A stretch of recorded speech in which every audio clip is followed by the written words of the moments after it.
हाँ, तो आप सभी का स्वागत है हमारे अगली वीडियो में।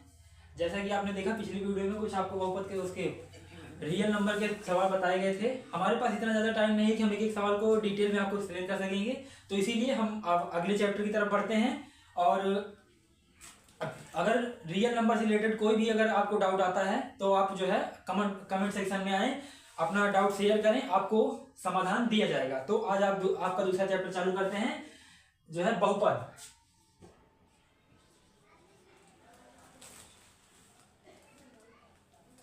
तो बहुपद में जैसे इसमें से भी बहुत सारे सवाल उठते हैं बोर्ड पेपर के लिए।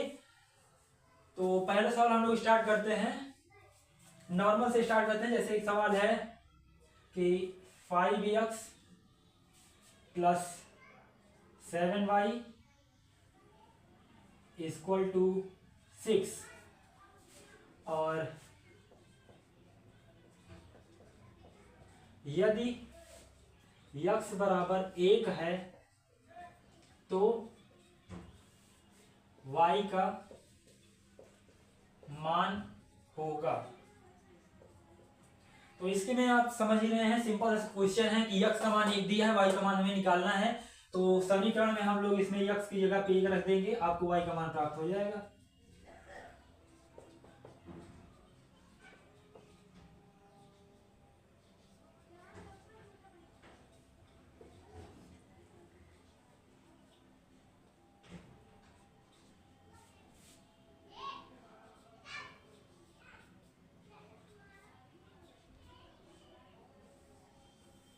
तो ये आपका कंक्लूजन निकल के आता है।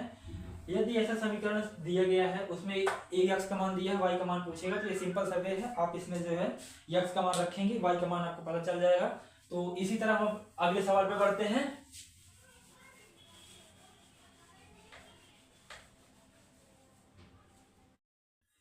तो अगले सवाल की तरफ बढ़ते हैं। तो जैसे कि आपकी दूसरा सवाल है 4x² माइनस 4x प्लस 1। तो ये आपका द्विघात समीकरण दिया है, द्विघात बहुपद है। ये आपका द्विघात बहुपद है। इसमें आपसे पूछा गया है कि इसके शून्यांक ज्ञात करें और शून्यांकों और गुणांकों के बीच संबंध सिद्ध करना है। तो शून्यांक ज्ञात करने के लिए हम इसको तोड़ना स्टार्ट करेंगे।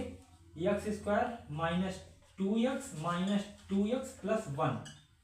अगर इसको सरल करेंगे आगे तो माइनस माइनस प्लस, माइनस का सिंबल आएगा, 4x ये फिर यही हो जाएगा।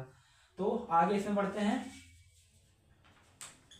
4x को हम लोग सिंपली ये लिख सकते हैं 2x का whole square minus 2x plus 1। अगर इसमें से हम लोग 2x कॉमन लेंगे तो यहाँ पे हमें मिलेगा 2x माइनस 1, और अगर यहाँ पे माइनस 1 कॉमन लेते हैं तो यहाँ पे मिलेगा 2x माइनस 1। तो पूरे बहुपद में से फिर से हम लोग 2x माइनस 1 कॉमन ले लेंगे तो बचेगा 2x माइनस 1। तो ये आपके दो खंड हो गए। तो शून्यांक वे होते हैं जो समीकरण के खंड को शून्य कर दें। तो यदि हमें शून्यांक ज्ञात करना है तो 2x माइनस 1 बराबर 0। अगर इसको हम लोग सरल करते हैं तो हमें इसका शून्यांक प्राप्त होगा, x बराबर 1/2। ये आपका शून्यांक निकल के आएगा। क्योंकि दोनों खंड सेम है तो शून्यांक दोनों ही आपका यही आ जाएगा। तो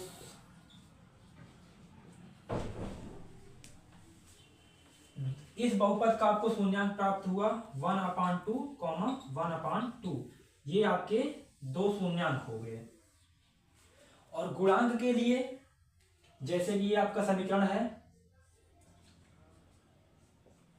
px, ये बहुपद है 4x² माइनस 4x प्लस 1।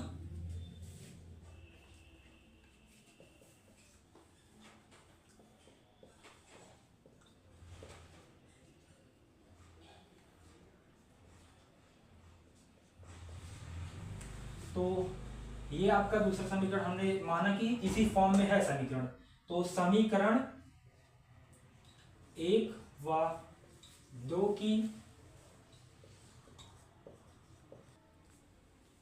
तो समीकरण 1 व 2 की तुलना करने पर हमको a बराबर प्राप्त होगा 4, b बराबर -4 और c बराबर 1 के। तो शून्यांकों का योग का सूत्र क्या होता है? अगर लिखेंगे शून्यांकों का योग होता है माइनस में यक्स का गुणांक बटे में यक्स स्क्वायर का गुणांक।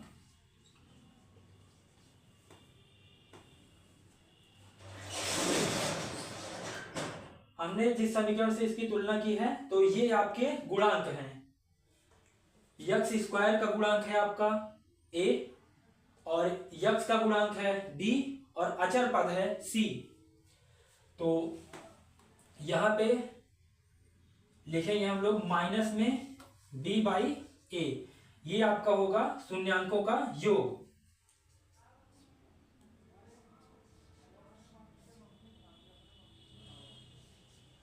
ये माइनस माइनस सिंपली आपका प्लस हो जाएगा, तो ये आ गया आपका 4/4 डिवाइड हो जाएगा, आंसर आपका आ जाएगा 1। तो शून्यांकों का योग कितना आ रहा है? 1।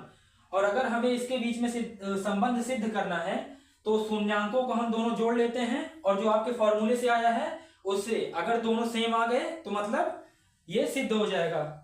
तो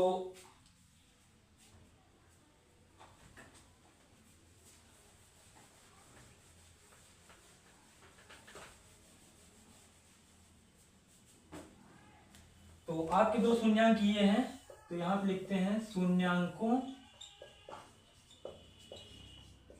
का योग। दोनों शून्यांकों को जोड़ देते हैं 1/2 प्लस 1/2।